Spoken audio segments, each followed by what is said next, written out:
great to see such a lively turnout for Exeter's first literary festival. I'm sure many of you have already been to Town Hall. I don't know if anybody made the costume ball last night, but that was also amusing and fun. I would like to introduce to you Gretchen McBride. She came to Exeter in 2015. She has graduate degrees in music and English, the first from BU and the second from Northeastern. She has taught at Assumption, Northeastern, and Lesley in the field of literature, most especially women's literature and Virginia Woolf. So I think that Tabitha Tenney as a person came very smoothly to her. Female Quixotism was published in 1801, amazingly early for a novel, and a female novelist at that. 10 years before Sense and Sensibility, if any of you were lucky enough to catch the recent airing of Pride and Prejudice. So without further ado, and for your illumination, I give you Gretchen McBride.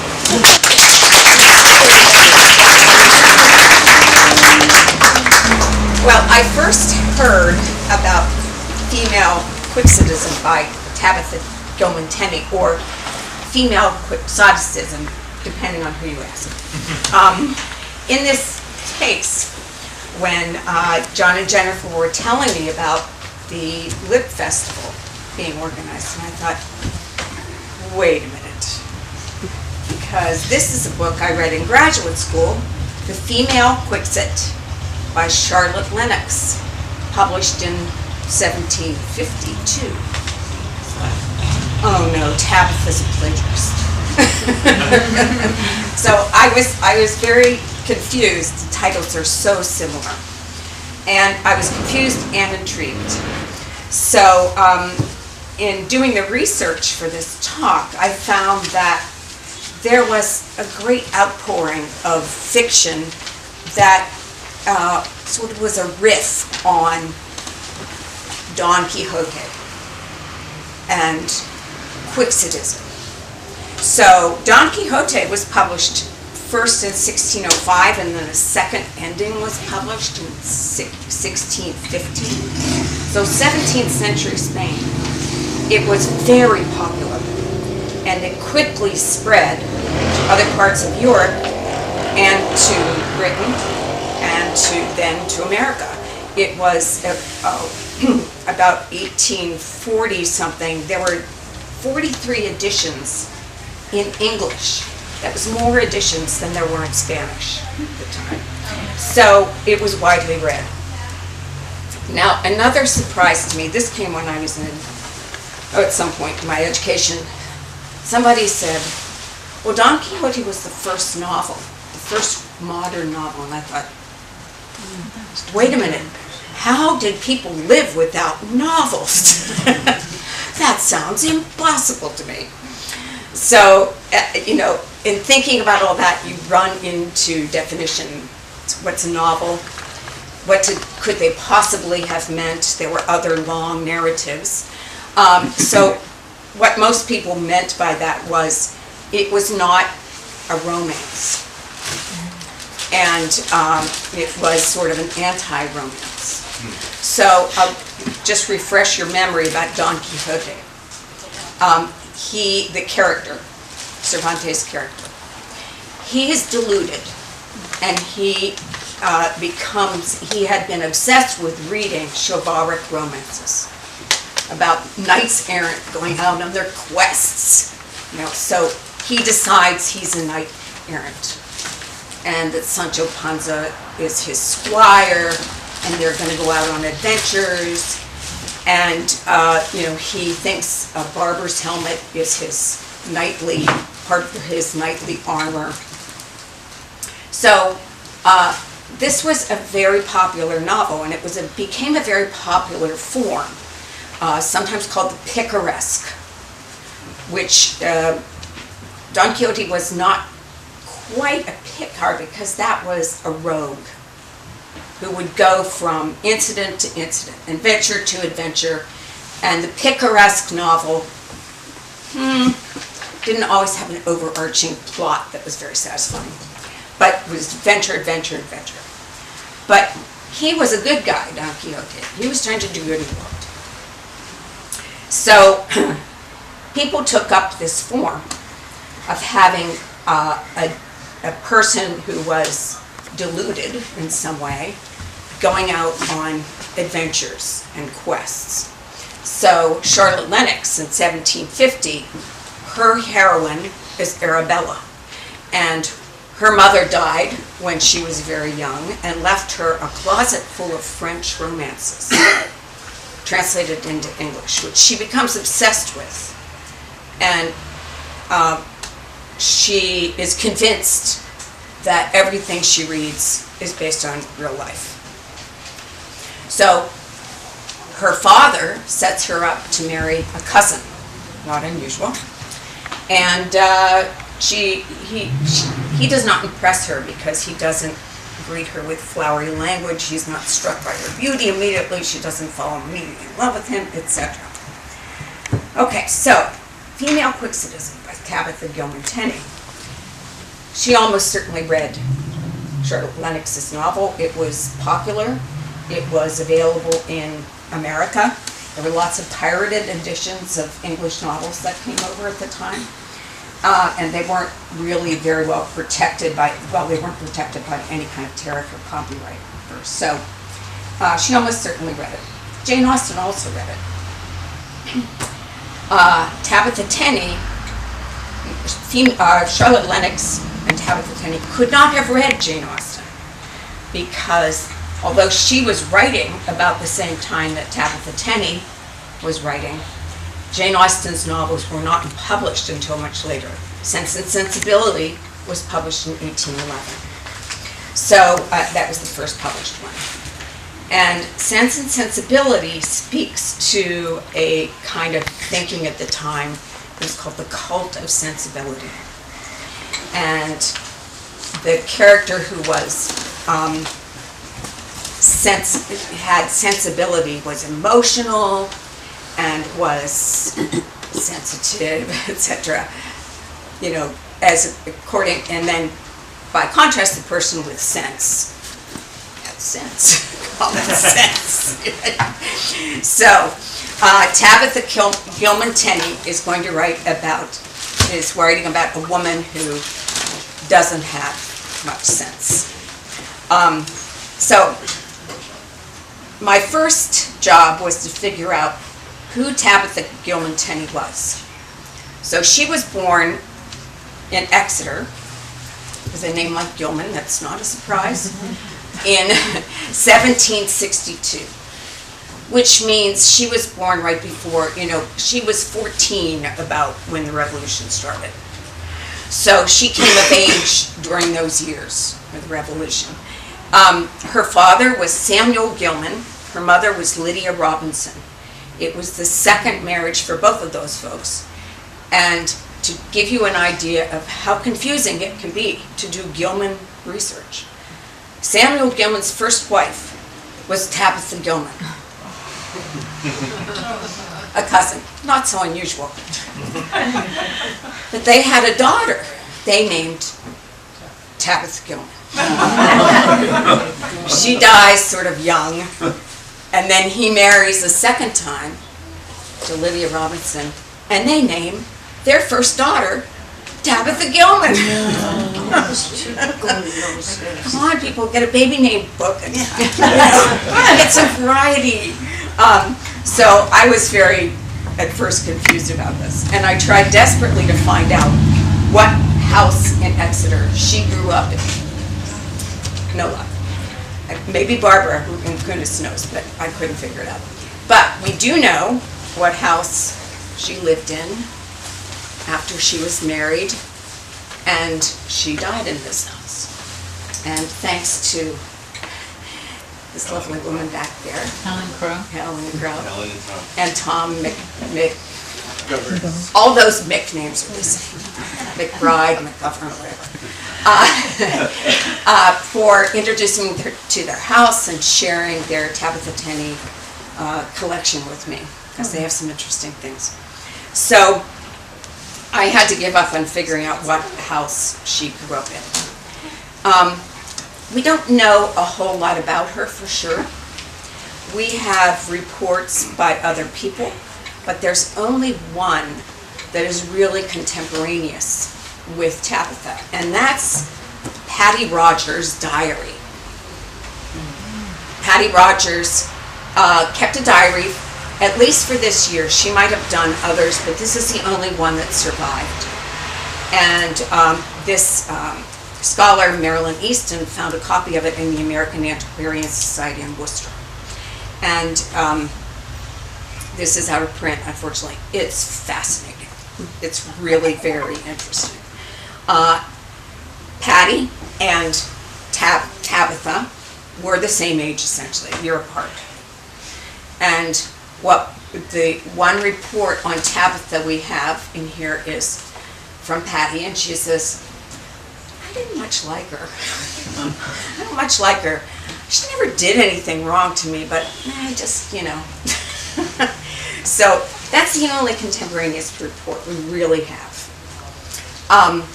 But we know a lot from this diary about how people were socializing in Exeter, particularly young women and men.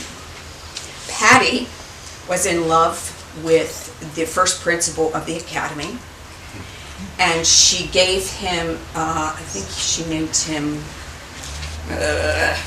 well, doesn't matter. She named her beaux by sort of Greek and Roman and mythical names, very romantic, you know, which she would have picked up from novels. Right. And she was a very romantic person, and she was definitely into the cult of sensibility. She was constantly, you know, turning faint when her beau walked into the room, and she went cold all over, and, you know, all this stuff. So one of her suitors, besides the man who became first principal of the academy, was Samuel Tenney, who became Tabitha Gilman's husband. And he was born in Massachusetts, and he served in the Revolution as a surgeon, and he came back to Exeter and gave up medicine, and he became interested in politics, and he was probate court judge, and he did other things, including he contributed to putting sidewalks on Front Street. Yes, thank you. And we're grateful to you. I'm very grateful every day. Yeah, so he courted both Tabitha and Patty. At the same time? 2 times. At the same time? In fact, possibly when he was already engaged to Tabby. And he took liberties. Whatever that is. In the carriage and at the front door.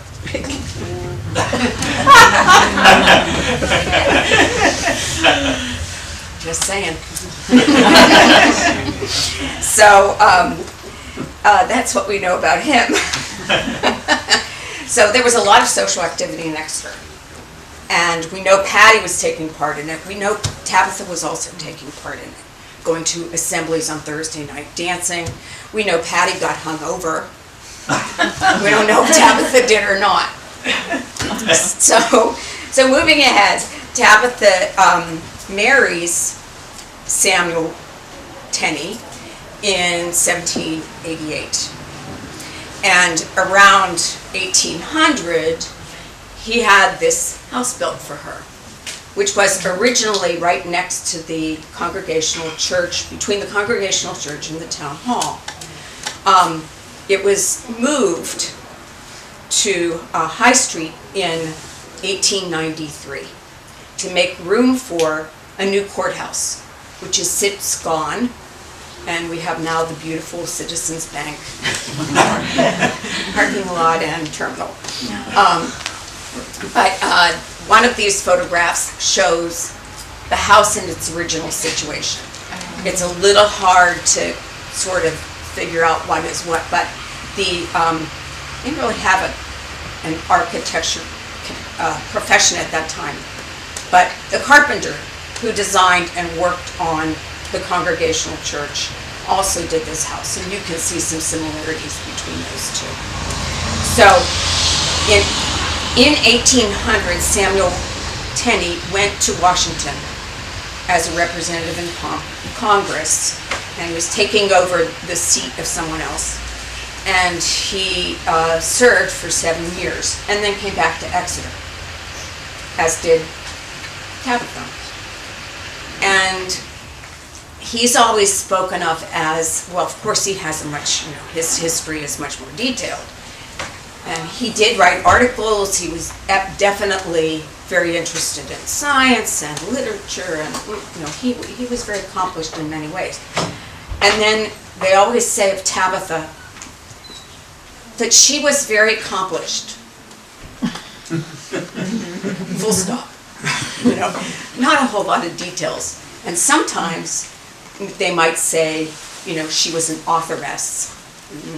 So there's just not that many details. Now, why did this novel disappear for so long? It's still disappeared. It's not print anymore unless you're going to play Oxford University Press about $50 to reprint the paperback. Although you can find this used, and you can find the novel online, in databases online. But it really dropped out of sight, even though it was very popular. It went through at least 5 editions. First published, around 1801, although none of those copies seem to exist. And the last printing, I think, was 1848. It was first published in 2 volumes, and then so that the booksellers and publisher could make more money, it was published in 3 volumes. And I've researched newspapers going back to the 1820s, and booksellers used to have ads in newspapers that listed all of their new acquisitions, and this is on a lot of lists. Yeah, so it was very popular. There's one source says it was the most popular book until Harriet Beecher Stowe's Uncle Tom's Cabin knocked it off the list. Wow. But I've read the same thing in the same exact wording about another novel. So it's like, yeah, maybe, whatever. I mean, it was certainly very popular. So she did not publish this under her own name, or anybody's name, really. And that was very common for women who were publishing, which is part of the way they got forgotten. Even women, and into the 20th century, have dismissed some writing by women with that. She really didn't write it. Her husband wrote it. Her brother wrote it. Something, right? But Tabitha Gilman Tenney did write this.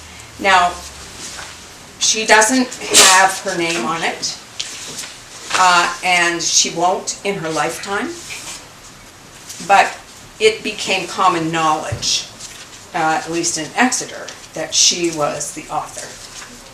So, one of the things that fiction writers did, because fiction for a long time was suspect, in Puritan New England particularly, because it was lying. It was tantamount to lying. So there was this conceit with a lot of novels where, particularly when the Gothics started coming out because they were so outrageous, like, this is based on a true story, this is based on a manuscript that was discovered in a dark basement, dark dungeon or something. So Tabitha handles it this way, and I'm sorry, I just am going to call her Tabitha throughout. I should call her Gilman Tenney, but it's a mouthful. So she writes a sort of preface to this. To all Columbian young ladies who read novels and romances. Dear girls, during a half-year's residence at Philadelphia, I was frequently diverted with a recital of some particulars of the life of Miss Dorcas Sheldon. These appeared so whimsical and outre that I had a strong inclination to acquire knowledge of her whole history. With this view, I got introduced to her at the house of her friend, Mrs. Barry, and after a few weeks' acquaintance, prevailed on her to favor me with a minute account of her adventures with the generous permission to publish them. If I thought proper, for the advantage of the younger part of her sex. So she's claiming, she's setting this up as, I heard this from a good source. This is based on a real person, and you can count on it, kind of. The work, ladies, now courts your attention, and I hope you will be induced to read it, as well as for my sake, who have spent much time in compiling and cash in publishing it, as for your own, for whose particular use it is designed, and to whom it is most respectfully dedicated. Notice, it's for your use, and at this time, there were lots of conduct books for girls and young women. Like how exactly should you behave, etc., which was also, it was very important that everybody behave as they were supposed to. So this is like a warning tale. I'm sensible you will find it very singular and extraordinary piece of biography, and that you may suspect it to be a mere romance and Hogarthian caricature, instead of a true picture of real life. But when you compare it with the most extravagant parts of the authentic history of the celebrated hero of La Mancha, the renowned Don Quixote, I presume you will no longer doubt its being a true, uncolored history of a romantic country girl whose head has been turned by the unrestrained perusal of novels and romances, that by observing their baneful effects on Miss Sheldon, who was in every other respect a sensible, judicious, and amiable girl, you may avoid the disgraces and disasters that so long rendered her despicable and miserable, is the sincere wish. And she signs it. My dear young ladies, of your friend and admirer, the compiler. I didn't make this stuff up, I just, threw it all together, and here it is. So, the main character of this novel is Dorcas Sheldon, and she decides that her name is not romantic enough. So she changes her name to Dorcasina. The main character of the female Quixote is Arabella, so she already had sort of a romantic name. There are things here that definitely mirror what's in Lennox's book. Both these young women lost their mothers very young, and that's required because women can't have adventures unless the mother is gone. Not even Nancy Drew could have adventures if she'd had a mother. She didn't have a mother, and that's how she was able to go out and do all this stuff. So both of these young women lost their mothers. Both of their mothers read romances. And that's how they got. And both of them grow up in an isolated situation. Arabella's father was disenchanted. He'd had bad experiences. So did Dorcasina's father.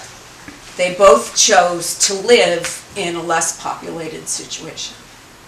So we don't know much about Tabitha Gilman Tenney, the author's education, but we know she was well educated in whatever way it happened. There are literary allusions throughout the novel of all kinds. Milton, Shakespeare, and the 18th century novelists of England, and even in the introduction, she alludes to Hogarth, the famous caricaturist. So we know she was well educated.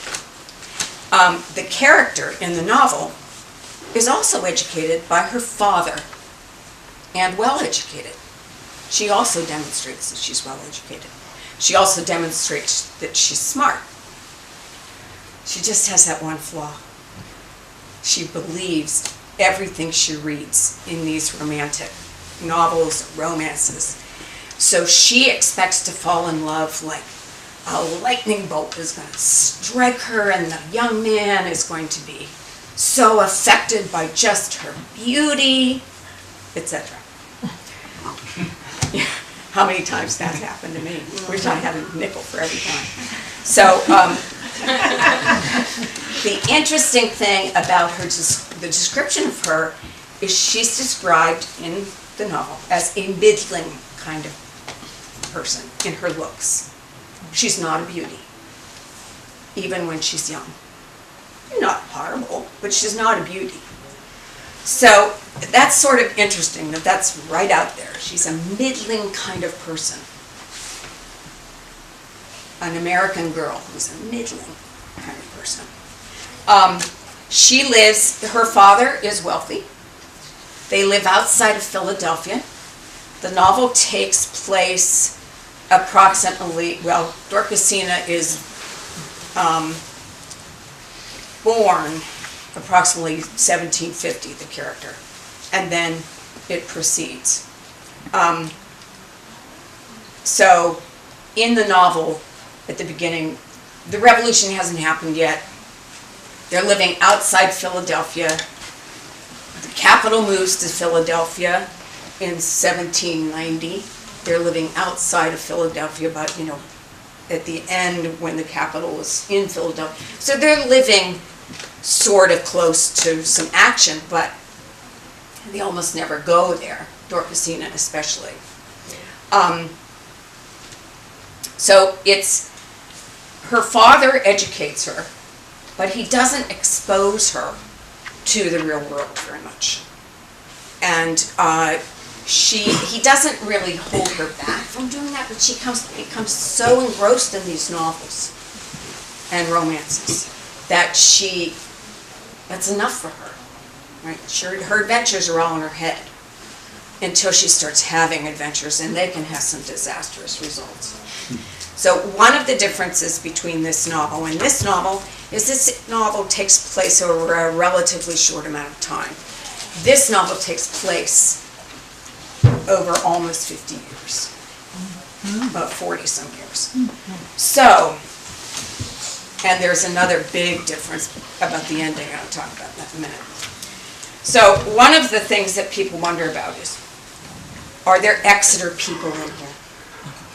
Did she set this outside of Exeter to protect herself? No. Is this a roman à clé, a romance or novel with a key? That if you have the key, you'll know who these people are. So there is a theory that Patty, the passionate spinster Patty, was the model for Dorcasina. Patty was definitely a very romantic girl, young woman. This diary she wrote when she was about 23 or 24. She was not an adolescent. Maybe there's a tiny, tiny bit, kernel of truth in that. But this is really interesting, and I don't quite know what to make of it. But Tabitha is the author's name. Dorcas is the character's name. The name Dorcas, does that mean anything to anybody? Isn't that In the Bible? Don Quixote's girlfriend? No, that's It wasn't changed though? yeah, she became Dulcinea. Yeah. But from what? What was her name? I can't remember. Do you remember? No. But no, Dorcas is in the Book of Acts. So she is a follower of Paul and other disciples, and she is famous for being charitable, and she's well known for providing clothing, especially to the disciples and to widows. And she dies, and the disciples know that Peter is nearby, so they call Peter in, and they show him all of the stuff that she has, all the clothing she has provided for them, and he raises her from the dead. Now, Dorcas is a Greek name, and Tabitha is the Aramaic name that's the equivalent of Dorcas, and both names are in that. I know. That's exactly what I said. Oh, wow. And Dorcas societies in Protestant churches were societies, groups of women who did good works for the poor, particularly around clothing, sewing and clothing. So, pardon me? Rummage sales. Rummage sales, yeah. Clothing drives, right? So I just thought that was so interesting. I'm not quite sure what to make of it, but it's there. Did Patty know that? I mean, did Tabitha Gilman Tenney know that? She was a member of the Second Parish in Exeter, as was her husband. I can't imagine she didn't know. Especially since everybody in her family is named Tabitha. I mean, somebody might have pointed it out. So that made me wonder about whether Patty was strictly the model for this. Plus the fact that this covers a lot of years. So one of the most peculiar things about her adventures is that the age difference between Dorcas or Dorcasina and the men that she considers her suitors, it gets more and more ridiculous. So the first suitor, who is introduced by her father, who's the son of her father's great friend, and they call him, as the compiler says, we'll call him Lysander. Does that sound familiar? Mm-hmm. Yeah. So Lysander from Midsummer Night's Dream. One of the famous quotes from Lysander is, "The course of true love never did run smooth." She rejects Lysander because he's not ardent enough. His approach to her is, too mundane. He's not completely overtaken with love immediately. So she rejects him. And he's age appropriate. They're essentially, she's 20 and he's 25. So that's reasonable, right? So then, and Mr. Sheldon knows that his daughter has this proclivity to be very unrealistic. And as she goes along, the ages of her suitors become younger as she becomes older. But she doesn't see it. Good idea. She really doesn't see it. So the first major suitor she has is Mr. O'Connor, Patrick O'Connor. And he possessed the natural eloquence of his nation, we're told. We're also told that he came over from Ireland, or from London actually, after he'd gotten into big trouble, and he escaped from prison, and if he hadn't, he would have been hung. And the captain of the ship is criticized for bringing European convicts into the nation. So one of the theories about this novel that a couple recent scholars have suggested is that this is a Federalist novel. Now, Mr. Tenney was a Federalist senator. So the Federalists thought, strong central government and keep out the riffraff. That the people who were smart and wealthy, etc., essentially they were kind of ruling by the upper class. And that's part of what's going on here. We're very suspicious of the European people who come in here. I don't know if that holds up or not. I haven't really decided or not. But there definitely is some touch of that. And Dorcasina calls the Irishman a perfect Sir Charles Grandison. And that was the hero of Samuel Richardson's 1753 novel. Very romantic. Very much is sentimental and in the cult of sensibility. And she talks about that novel numerous times in this narrative. He was a man writing, but he was definitely in the cult of sensibility. So Patty suggests that her father is so against O'Connor because he knows him to be, Betty. Dorcasina has a servant, Betty, who is her confidant, her best friend, her Sancho Panza, essentially, as does Arabella in this novel. She has the same kind of thing. Betty suggests that her Mr. Sheldon is so against O'Connor because he knows him to be papish. Papish.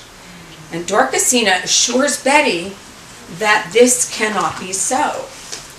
And not that O'Connor can't be Catholic, but that her father would not hold that against him if he were.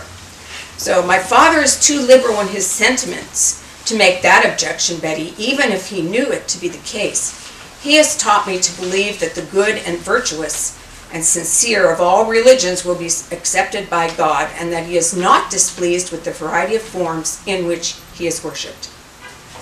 These are new-fashioned notions, I believe, ma'am, and I cannot fully enter into them. That's Betty. She's much more conservative. My mother, heaven rest her soul, was as good and pious a Christian as ever lived, and she said that the Pope was Antichrist and papishes miserable sinners. So Betty is clear where she stands on that, but Dorcasina says no, my father doesn't object to O'Connor for that. And O'Connor turns out to be he is a criminal. He's a cad, he's a criminal.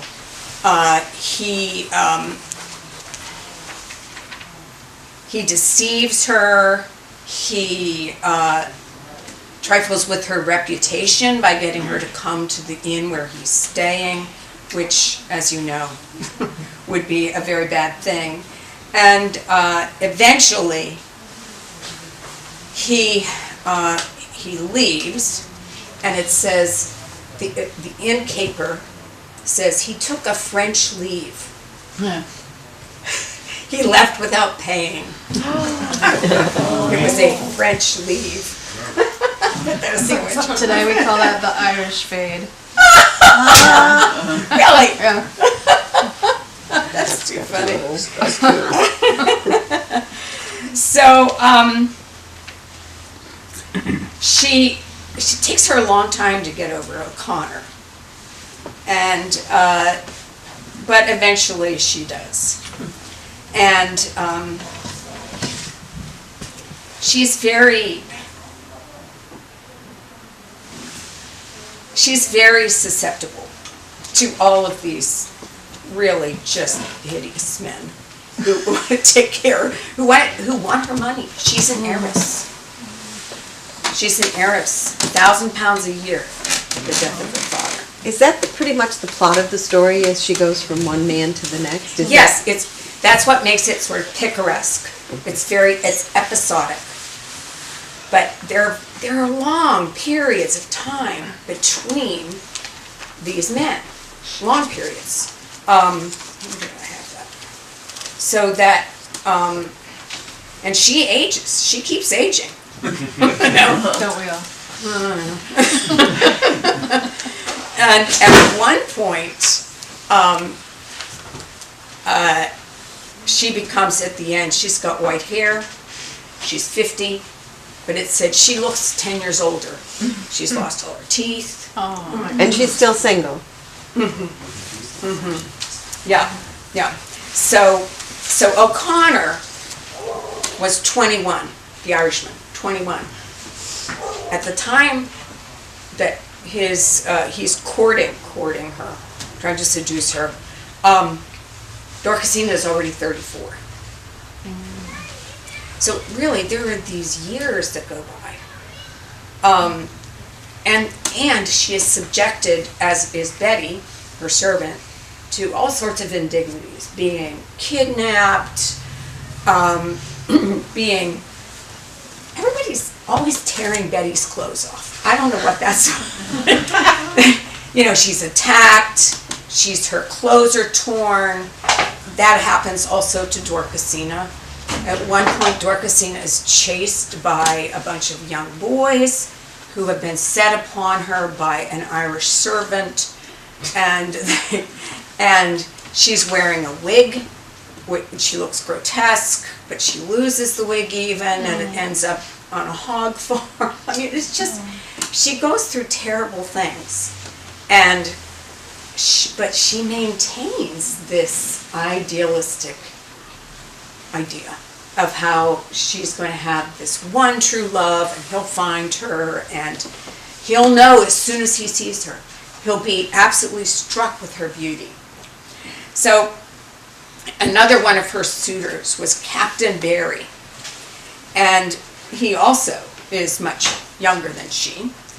He was a soldier, and he was wounded fighting the Indians, and he comes to the house to be taken care of. And he's a good guy, and Dorcasina drives him nuts. So he comes up with an idea about how to sort of put her off, because she thinks he's in love with her, in spite of this great age difference. So he tries to be nice to her, but he decides that he should have his servant, James, dress up as him and go to, and tell Dorcasina that she can't go to his, Captain Barry's room because he's recuperating, but he will come to hers at night. But that she should keep the lights down though because of his eyes. So the servant dresses as the captain and goes to her, and she has the lights very low, and he disguises his voice, and she doesn't figure it out. And then he tries to abduct her at one point. You get the idea. It's just like there's a lot of disguises, people wearing clothes that don't belong to them. Betty wears Dorcasina's father's clothes in one absolutely bizarre plot, and there's a lot of clothes being torn off, and it's like cross-dressing, people losing their clothes, mistaken identity. But Shakespeare, Mozart operas, so it's of its time, but it's sort of really kind of over the top. So Mr. Cumberland is introduced by Dorcasina's father. He's a merchant, and he's also of an appropriate age. He's 50. Dorcasina by this time is 45. He's been married, but he has 5 children, but they're all grown. But he really wants her money, and that's it. And she is just, and he's just so mundane. She's like, no way. And Betty, the servant, thinks that he has come to court her. So then, there are these anxieties about class. He's a merchant. He's much more close. He's sort of between Dorcasina and Betty. Betty also thinks at the next one of the next ones was that that John Brown, a servant, was in love with her. Dorcasina is certain that John Brown is actually an upper-class gentleman. This novel begins with that same thing. John Brown in Female Quixotism is a gardener's helper. And in this novel, the servant is a gardener. He's seen stealing carp, and Arabella refuses to believe that that's true. Betty, the servant, is in love with John Brown. And there's another servant who's also connected with him, but Dorxina convinces him, or tries to convince him, that he's really a gentleman and that he really should be with her, and it just goes on. So probably the most ridiculous, and that's saying something, is that people are getting very concerned after Dorxina's father dies. Their family friends, the Stanleys, whom the father has said to Mr. Stanley, "I'm really concerned about her. I'm dying. I'm concerned about her. Please take care of her after I'm gone." And so they feel obligated to kind of protect her from herself. They have a daughter, Harriet, who is much younger than Dorcasina. She actually marries Captain Barry. And here's the plot. Here's the idea. Harriet is going to dress in her father's military uniform and present herself as Captain Montague to keep Dorcasina from marrying the servant, John Brown. And Dorcasina falls for it because she is really deluded, really seriously deluded. Eventually, she is kidnapped by the Stanleys. They take her off to a farm somewhere really remote, and she still gets in trouble there, even though they've kept her novels from her, and she still gets in trouble there. She does finally get it at some point, and she goes back home. Her father's gone. She's an old woman. And she occupies herself by doing good works, and which she had always done. She was known for her charity, as was Dorcas/Tabitha in the Book of Acts.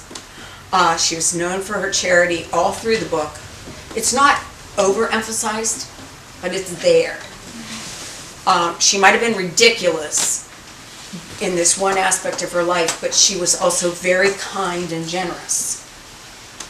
So we can feel for her in that way. So she's not because otherwise I don't think we could.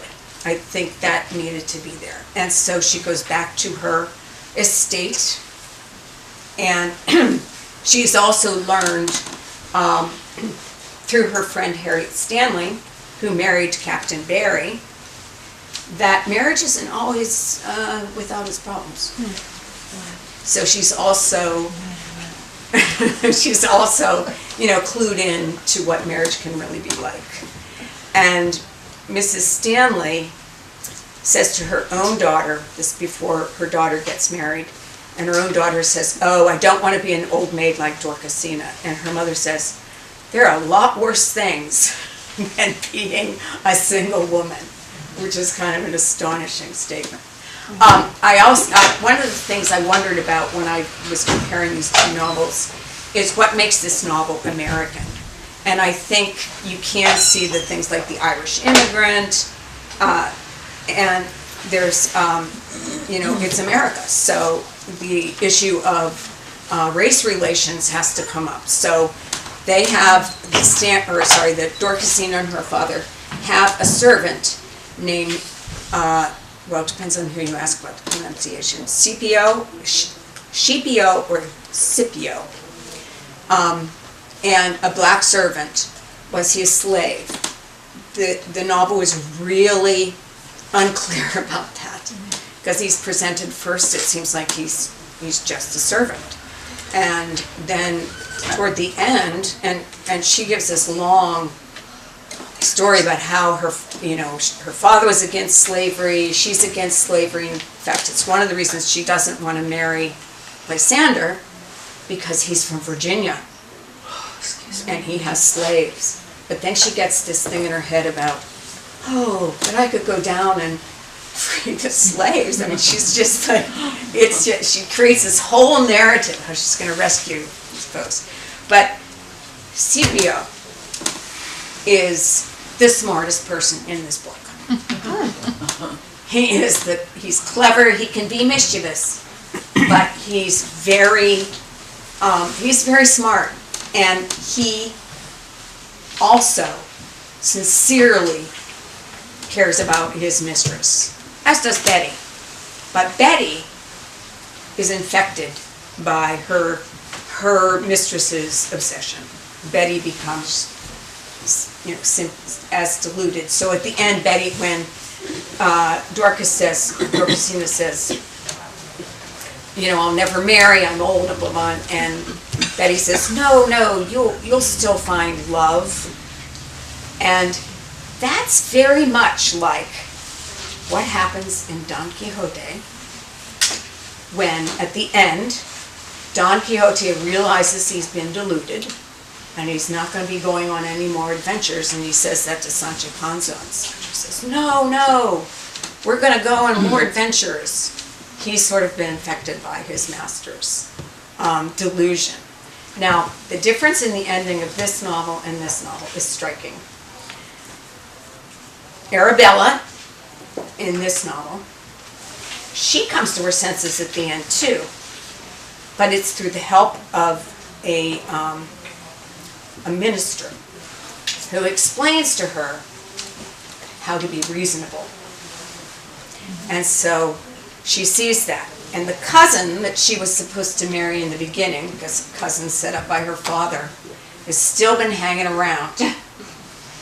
And she realizes that, yes, she should marry him. So I think that this novel still has a marriage plot. Which it was a common plot. Well, it's still a common plot. Who will she marry? How will it happen? That was the woman's story. It was always the woman's story. So, in the end, she comes to her senses and marries her first suitor. Dorcasina's first suitor was a fine person, and, he was Lysander, who said the course of true love never did run smooth. So you sort of think, you're reading along and you think, oh, I get it, yeah.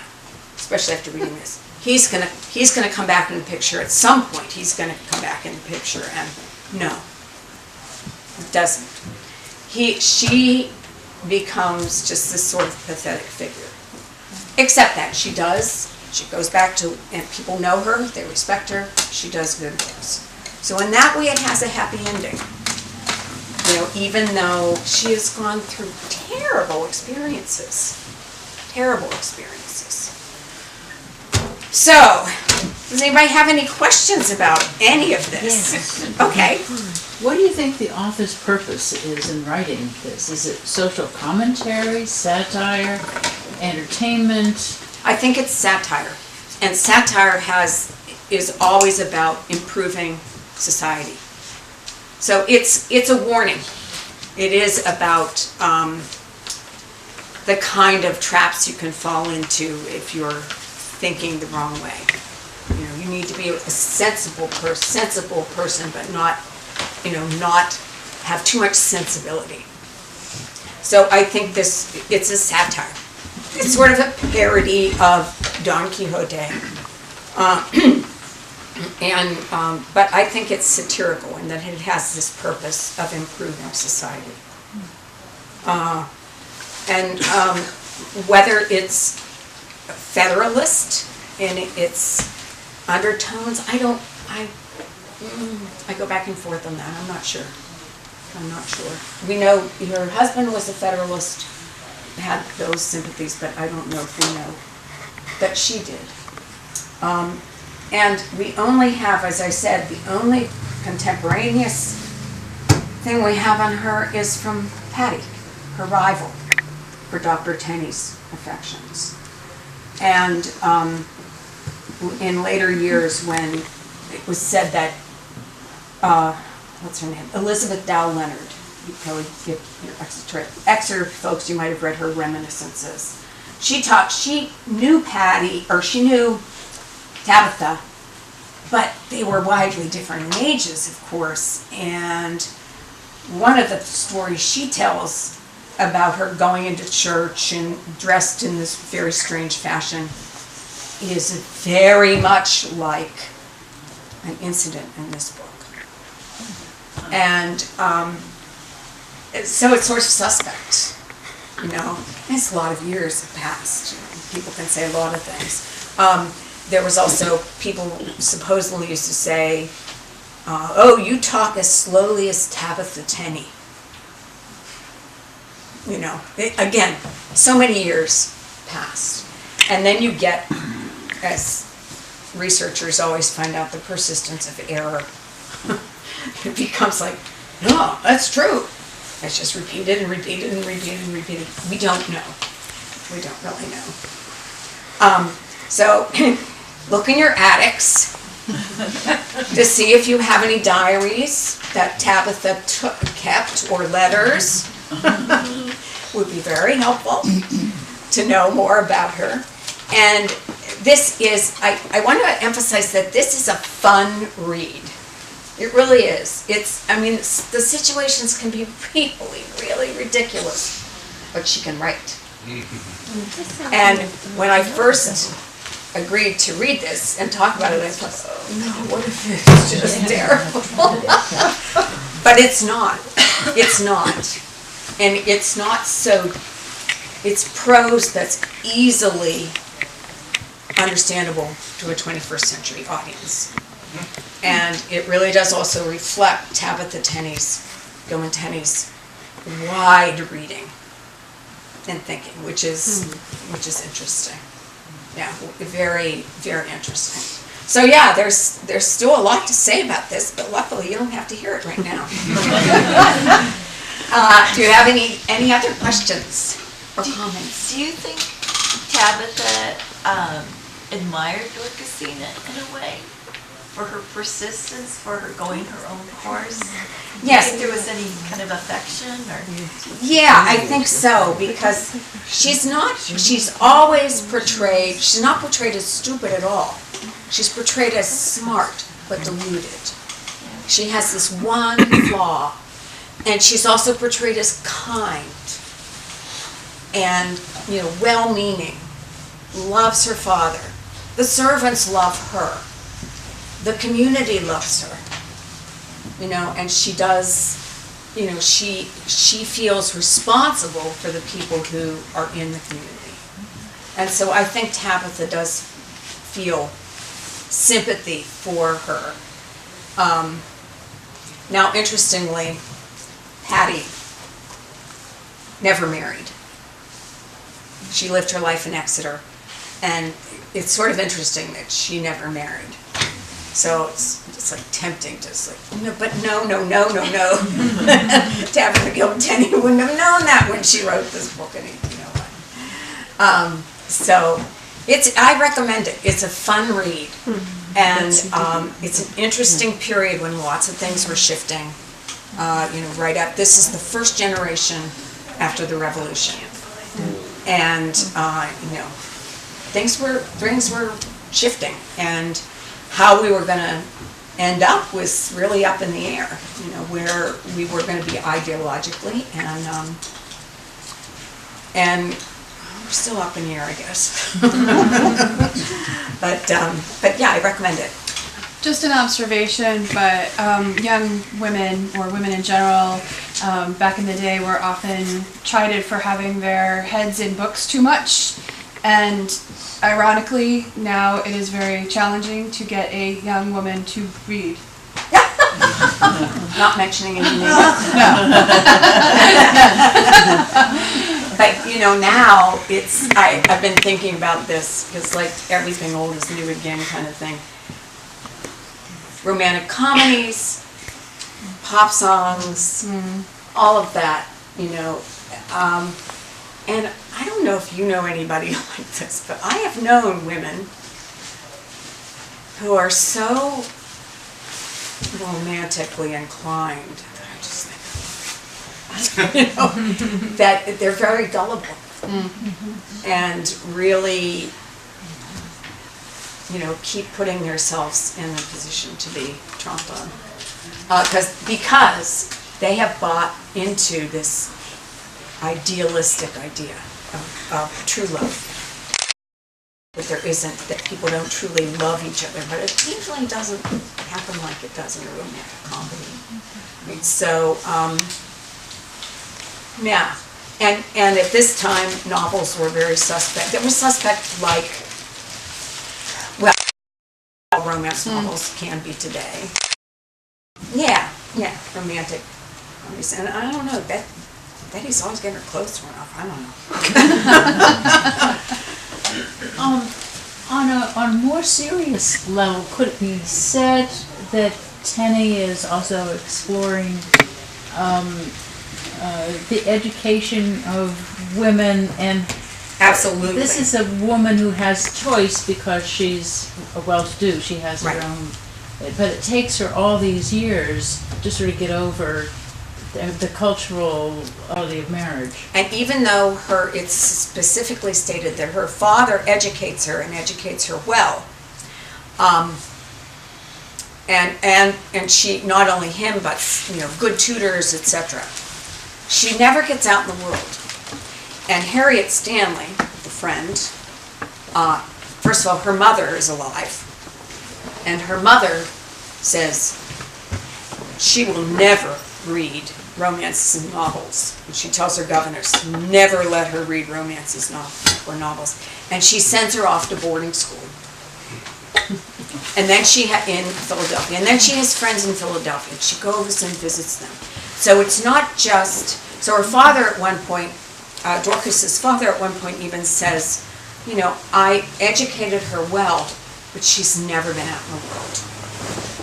So it's not just the, you know, sort of book learning education, but it's also the social education of being out into the world. And she doesn't have it. Her friend Harriet Stanley gets it. She gets out in the world. She has a much more realistic idea of how things are. And also the heroine in this novel was also very confined. Not that her father was holding her prisoner or anything, but she was in this extremely remote place without other people. She just wasn't seeing the world. You compare it to that other novel, but is there a close comparison to Don Quixote, or no? Yes. I mean, do you think she was more modeling it on Don Quixote and saying, you know, his adventures and her adventures? Yes, and I do maybe think, that's the way and his delusion and her delusion. Right, why it ends the way it does. Yes. This is a much closer following of the structure of Don Quixote, or the structure and the idea of Don Quixote than this is. Because this has the happy marriage ending, and this does not. So, she's much more faithful to Don Quixote, which is interesting, which is very interesting. Oh, and was she the first woman novelist in America? No. There were a couple women writing in the 1790s, who were before her, and then it becomes the question of, well, what do you mean by American? Because she spent time in America. She wasn't born in America, but she spent time in America, and then she went back to England, and some people say this is the first American novel. Who cares? You know, she was very early.